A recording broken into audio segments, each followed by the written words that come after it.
Pirim Mabıhır. Hayır Müslüman. Bize kendini tanıtır mısın? Ben de Rüstem Balkocağı'nda Seyfi Pırık yani Pırık denen ne oluyor? Bize niye Pırık diyorlar? Başta bunu da açıklayayım. Bizim asıl soy ismimiz Asıl Doğan'dır.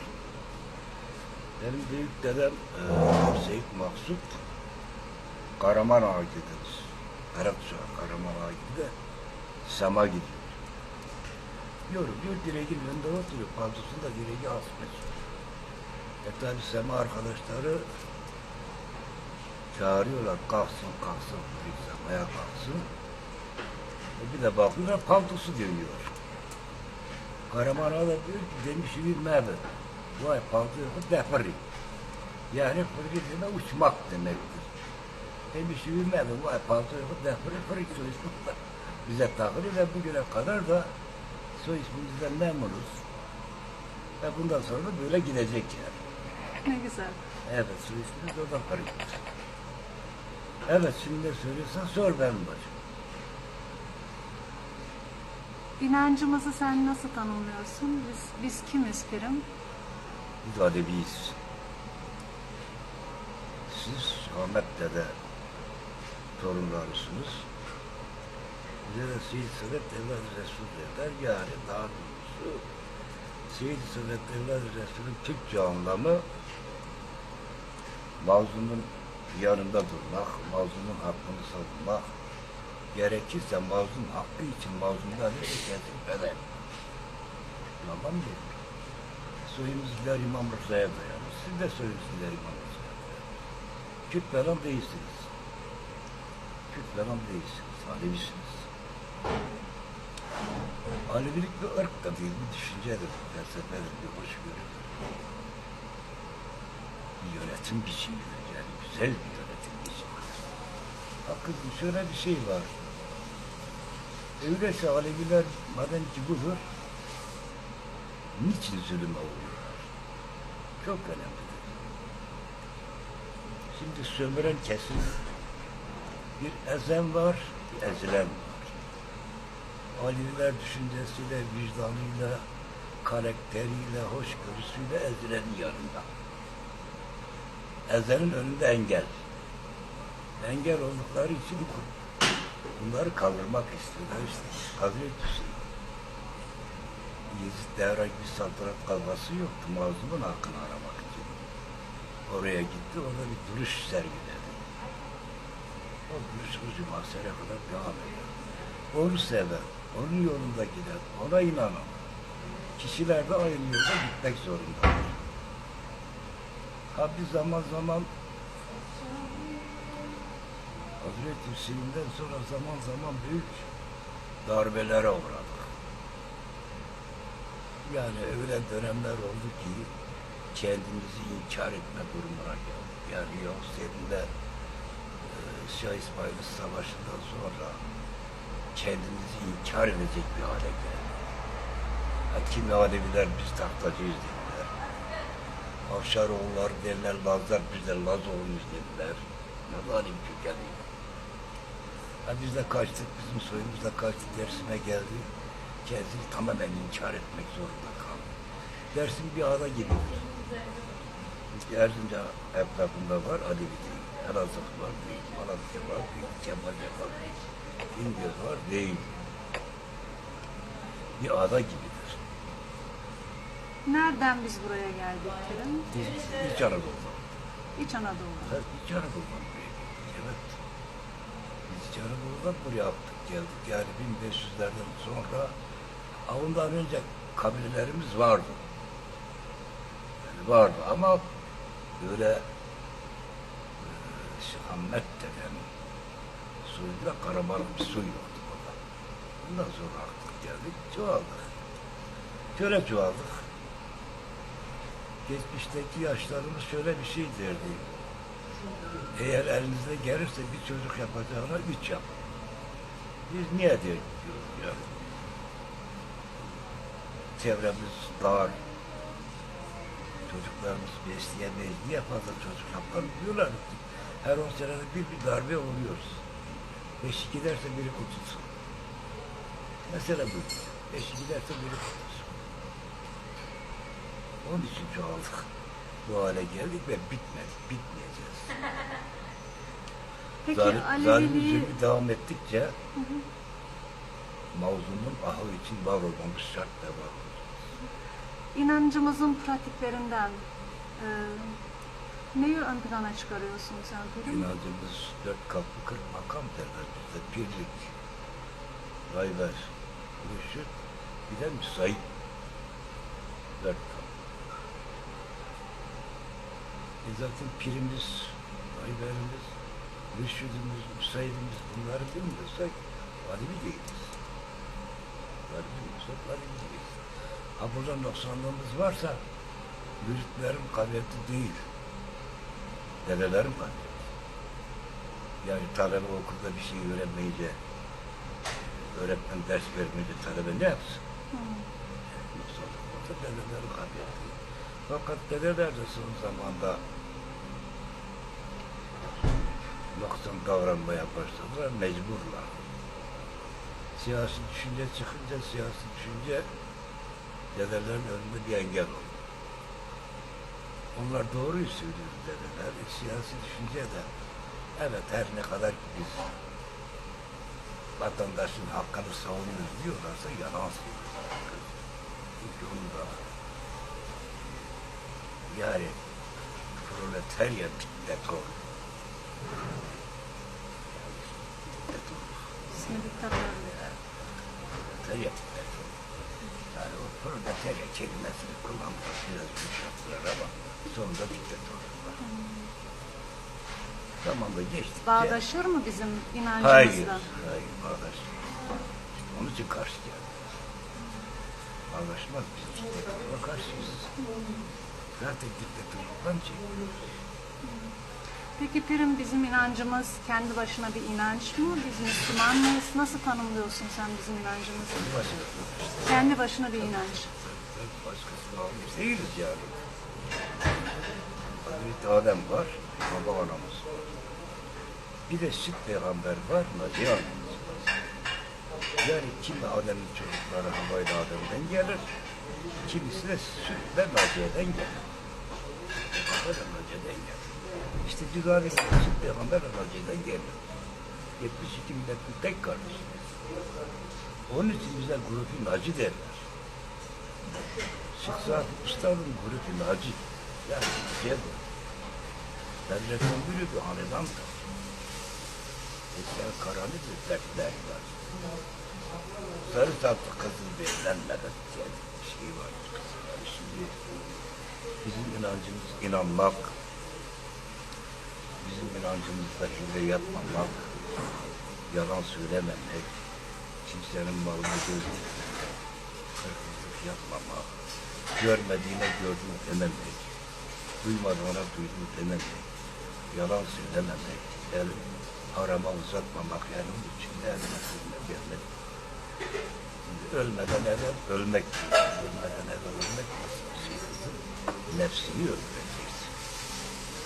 Sen hayattasın ama nefsini öldüreceksin. Ölmeden evvel ölmek. Pür paklıkla o kastediliyor Evet. sanırım. İnsani kamil olmak da o sanırım.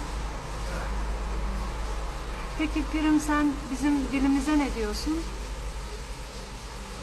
Nasıl tanımlıyorsun? Dımırca dili çok eski konuşulan bir dildir. Ne dedin? Dımır. Dımırca. Dımırca. Şimdi Dımırca konuşuyoruz. Esasen bazen diyorlar ama biz Dımırca konuşuyoruz. Yani bizim dilimiz incelediğimiz sıra İmam Cafer Hazretleri de bunu konuşmuş. İncelediğimiz sıra tabi İmam Cafer Hazretleri. Yani 200'lerde, 300'lerde, 400'lerde Emavi zulmünden sonra Horasanlı Ava Müslüm Emaviler savaşıp Emaviler gelip Avaş devletini kurduktan sonra Cafer-i Mansur öyle bir zalim kesildi ki Emavileri aratır duruma düştü. Cafer-i Mansur. İsfahan Kalesi'ni yaparken o zaman bize Turabi diyorlar. Turabi diyorlar. Evet. Turabileri götürüp canlı betonun içine hatır gibi yatırıyor. Yani kadın duvarında çıkan yemekler, türedi yemekler. Ama Müslüm buna tahammül etmedi, tekrar İmam Cafer'e gitti. İmam Cafer kaçaktı. Yani hırkız kaçağı değildi, siyasi kaçağı. Cafer-i Mansur'a bir lakap takmıştı İmam Cafer Hazretleri. Fessah. Yani kan dökücü. Ama Müslüm İmam Cafer'e gitti, dedi ki selam verdi, görüştü, dedi ki niye geldin ya Müslüm? Dedi senden izin almaya geldim. Ne izini? Dedi İmam Zeynel'den izin aldım. Emobilerle savaştım. Şimdi sen de bana izin ver, Abbasilerle savaşayım. İmam Cafer dedi ki kan çok dökülür. Sorun bu olan. Peki savaşınca yani bu sefer ne yapmak istiyorsun? Halkı ehl-i beyte inanmaya davet ediyor. Bu zor bir şey, kan çok dökülür. Ama Müslüm diretince İmam Cafer oradaki insanlar anlamasın diye bir lisan kullandı. Mıra ortası. Mıra atası. Lütfen orada bir mıra, bir zaman. Kimse bu dili anlamadı. Sen benim adamımsın dedi zaman, mıra ortası. Yani şimdi o zaman kullandı. Az sonra değişime belki uğramıştı. Yani Kırmacı demekte biz Kürtlerden değiliz. Dersin bir ada gibidir, etrafımız çevrilidir. Bir ada gibidir. Sen kırmaçlığı nasıl tanımlıyorsun İşte Pürüm? onu demek istiyoruz. Şimdi kırmacı demekle biz kırmaç değiliz. Biz kendimizi inkar ettik. Çevremizde Elazığ Türktü. Erzincan Türktü. İngiliz Türktü. Arkamızda Egin, Kemaliyet Türktü. Onların bizim geçmişteki insanlarla büyük çapta irtibatı var, merhabası var. Ha birisi sorduğumuz sıra işin gerçeği budur kızım. İşin gerçeği budur. Erzincan'da bir Türk kardeşimiz gelip bir de görüşse tekrar onun bir komşusu sorsa kimle gittin görüştün? Ben Alevi'yle görüştüm diyemezdi. Alevi ismi çok tehlikeli. Kürtlerle gittim görüştüm. Orada kırmacı orada bize var. Anlayabildin mi? Yani ben Alevilerle Dersim'deki Alevilerle görüşmedim. Diyemiyordum. Diyemiyorum. Kimle görüştüm? Kırmazlarla gittim. Bir kırmaz, bir Kürtle görüştüm geldim. Kürt. Orada kırmazca gittim. Korkudan başkaları ismi bize tanıdı. Ama biz Dersim'deki oturanlar o dönemde baş alimler, Ali'ye inanan kişiler o dönemde kendisini inkar ettiler. Fakat bizimle görüşenler kendisini inkar ediyor. Anlayabildin mi ne demek istedim? Kırmacı olan bir şey. Başka seçenekleri Yok. yoktu sanırım baskı altındaydılar. Hayır, Baskı yok. altında oldukları için Ben Dersim'e gittim, sana ağayla görüştüm diyemez. diyemezdim. Bir Türk Bey'le görüştüm. Türk Bey'le alışveriş yaptım. Yani onlar buğday böyle, bunlar yağ dedi.